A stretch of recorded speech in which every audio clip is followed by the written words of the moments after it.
नमस्कार दोस्तों, आज की इस वीडियो में हम बात करने वाले हैं एक ऐसे हिस्टोरिकल डिसीजन की जो हमारे प्रधानमंत्री नरेंद्र मोदी जी ने 15 अगस्त को लाल किले से लिया। जी हाँ, जीएसटी रिफॉर्म। जीएसटी का सबसे बड़ा रिफॉर्म। सिर्फ 2 स्लैब हो सकता है, 5% और 18%, हो सकता है 5% और 12%। आज की इस वीडियो में हम समझेंगे इस जीएसटी रिफॉर्म से किस सेक्टर को क्या मिलेगा, कौन सी कंपनीज को बेनिफिट मिलेगा, इंडियन स्टॉक मार्केट पे इसका क्या असर होगा और सरकार को इससे फायदा होगा या नुकसान होगा। आज की इस वीडियो में कंप्लीट एक हम इन्वेस्टर के नजरिए से इसका एनालिसिस करेंगे कि जीएसटी 2.0 आगे आने वाले टाइम में कौन सी गोल्डन अपॉर्चुनिटी लेके आएगा। मेरा नाम है Ravindra Bhardwaj, founder of trading Gurukul. इस चैनल के माध्यम से हमारा मकसद है आप तक इकोनॉमिक और इन्वेस्टमेंट डिसीजन को बड़े ही सरल तरीके से आप तक पहुंचाना।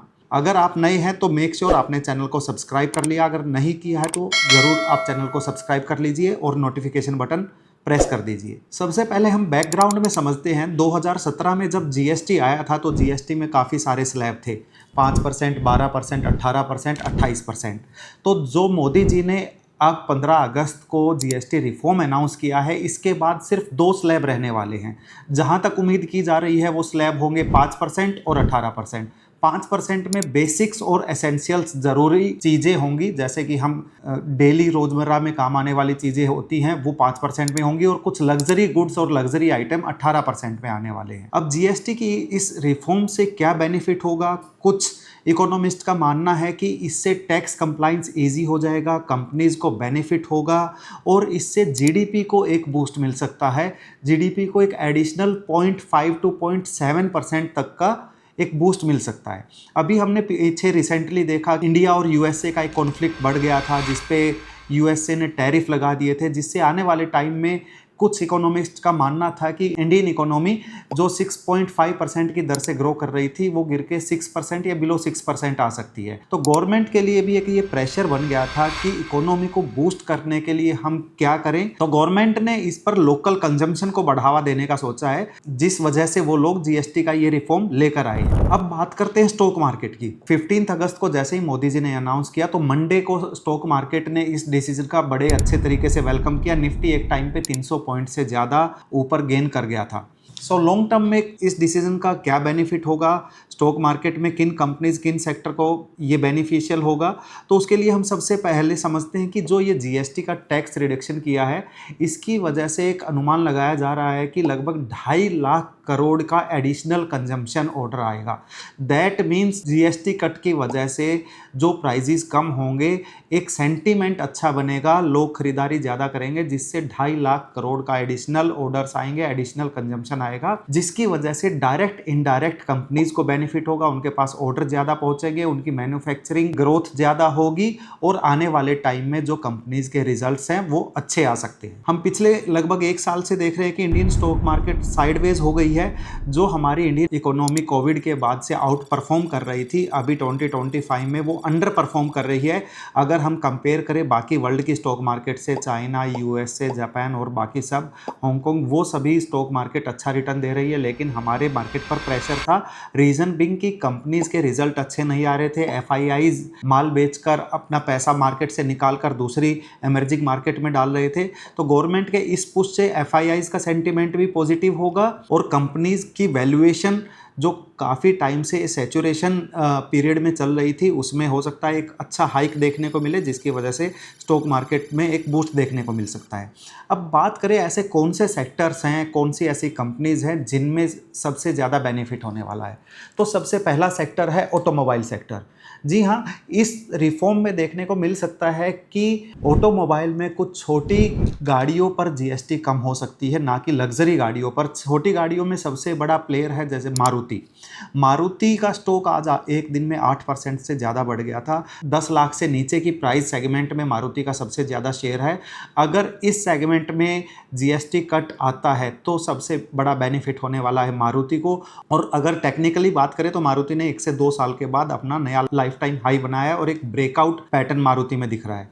उसके बाद दूसरा ऑटोमोबाइल में 4 व्हीलर सेगमेंट में अच्छी कंपनी मेरे को लग रही है, वो है M&M। महिंद्रा एंड महिंद्रा का ईवी पर, बाकी दूसरे एक्सपेंशन पर काफ़ी अच्छा विजन है। महिंद्रा एंड महिंद्रा एक्सपोर्ट में भी आने वाली है और रिसेंटली उन्होंने 2027 के लिए जो अपनी कॉन्सेप्ट गाड़ियाँ लॉन्च की है उसको काफ़ी अच्छा रिस्पॉन्स मिल रहा है। टू व्हीलर में हीरो मोटो एक ऐसा प्लेयर है जिसका डोमेस्टिक शेयर काफ़ी ज़्यादा है और रूरल एरिया में जिसकी डिमांड रहती है। जीएसटी कट अगर इस पे आता है तो गांव देहात में हीरो मोटो के टू व्हीलर सबसे ज़्यादा बिकते हैं, तो टू व्हीलर सेगमेंट में हीरो मोटो आपके पोर्टफोलियो में हो सकता है। दूसरा सेक्टर है एफएमसीजी। मैं पिछले 2-3 महीने से बार बार एफएमसीजी सेक्टर के बारे में बता रहा हूँ। जब गवर्नमेंट ने पिछले बजट में 12 लाख की टैक्स लिमिट को टैक्स फ्री किया था तो उसके बाद से ही बातें चलने लगी थी कि एफएमसीजी सेक्टर में काफ़ी पोटेंशियल है। एफएमसीजी में जो बड़े प्लेयर हैं हिंदुस्तान, नेस्ले और डाबर, इस तरह की कंपनीज़ को काफ़ी अच्छा बेनिफिट हो सकता है। इसका जीएसटी के साथ साथ इसका रोल रहने वाला है 12 लाख तक की टैक्स फ्री लिमिट का भी, क्योंकि जब लोगों के पास एक्स्ट्रा पैसा जेब में बचता है तो उसी पैसे से खरीदारी कहीं ना कहीं बढ़ती है। तीसरा सेक्टर है कंजम्पशन सेक्टर। कंजम्पशन में जैसे लोकल मैन्युफैक्चरिंग प्लेयर में हम देखते हैं हैवेल्स है, वोल्टास है, ब्लू स्टार है, इस तरह की कंपनीज़ को काफ़ी बड़ा बेनिफिट होने वाला है। एयर कंडीशनर में भी और दूसरे सारे अप्लाइंसेस में भी हैवेल्स है और ब्लू स्टार और वोल्टास, ये सारी कंपनीज ऐसी हैं जो रिसेंटली अपने 52 वीक लो के आसपास ट्रेड कर रही थी और इसमें आपको एक एडिशनल अच्छे लेवल पर एंट्री करने का मौका मिल सकता है। फिर फोर्थ नंबर पर एक सेक्टर है एनबीएफसी। एनबीएफसी ऐसा सेक्टर है क्योंकि एज ए बायर साइकोलॉजी जब हम कभी भी खरीदारी करने जाते हैं तो आज के टाइम में एक ट्रेंड बन गया है, हम क्रेडिट कार्ड या ईएमआई पे खरीदना पसंद करते हैं। तो इसका सबसे ज़्यादा बेनिफिट जाने वाला है बजाज फाइनेंस और बजाज फिनसर्व पर। बजाज फाइनेंस भी अपने हाई से लगभग आपको 20-25% नीचे मिल रहा है, तो ये कंपनी में भी एंट्री करने का अच्छा चांस हो सकता है। उसके बाद दूसरा सेक्टर है infrastructure and cement sector. Infrastructure और सीमेंट सेक्टर पर गवर्नमेंट काफ़ी फोकस है।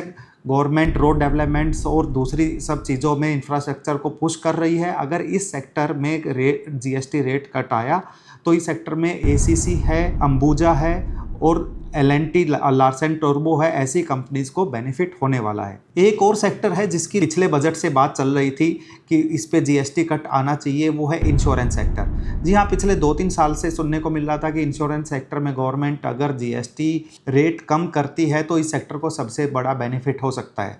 तो इसमें एसबीआई लाइफ, एचडीएफसी लाइफ और दूसरी इंश्योरेंस कंपनी है जिन पे अच्छा एक मोमेंटम देखने को मिल सकता है।